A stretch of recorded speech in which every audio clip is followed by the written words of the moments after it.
কিশোরগঞ্জের তারাইলের 16 জানুয়ারি রোজ বৃহস্পতিবার সময় সকাল 11টায় হাজী গোলাম হোসেনের বালিকা উচ্চ বিদ্যালয়ের প্রসঙ্গে নবীনবরণ ও কৃত্রিম শিক্ষার্থী সংবর্ধনা প্রদান করা হয়। সংবর্ধনার অনুষ্ঠানের প্রতিষ্ঠানের প্রধান শিক্ষক মোহাম্মদ সাইফুল ইসলাম খন্দকারের সভাপতিত্বে ও সহকারী শিক্ষক কুতুব উদ্দিন আহমেদ এর সঞ্চালনার অনুষ্ঠানের কার্যক্রম শুরু করা হয়। এ সময় সংবর্ধনা অনুষ্ঠানের উপস্থিত ছিলেন সহকারী প্রধান শিক্ষক মোহাম্মদ মঞ্জুরুল হক সহ সকল শিক্ষকবৃন্দ ও শিক্ষার্থীবৃন্দ। উৎসব মুখর পরিবেশে সকল নবীনদেরও কৃতি শিক্ষার্থীদের ফুলের তোড়া দিয়ে বরণ করে নেওয়া হয়।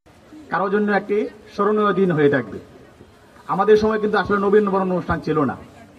এখন বর্তমানে যুগে তোমরা আসলে নবীনবরণ অনুষ্ঠান পেয়েছো এবং নিজেরাও বরণ্য হিসেবে আখ্যায়িত হয়েছে।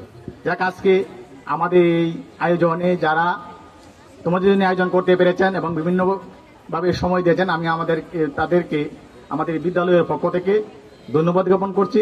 এবং যে সকল শিক্ষার্থীরা আসলে এমন একটা অনুষ্ঠান প্রতি বছরই হয়ে থাকে এবং এই অনুষ্ঠানের মাধ্যমে আমরা প্রেরণা সৃষ্টি করে থাকি সবার মনে। কারণ এই অনুষ্ঠানটা মূলতভাবে করা হয় এই জন্যই, কারণ নবীনদেরকে শিক্ষকদেরকে পরিচিত করার জন্য, তাছাড়া নবীনদের মাঝে আমরা পরিচিত হওয়ার জন্য।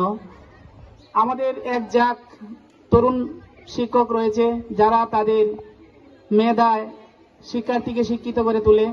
আসলেই আমি সবচেয়ে গর্ববোধ করি যে আমার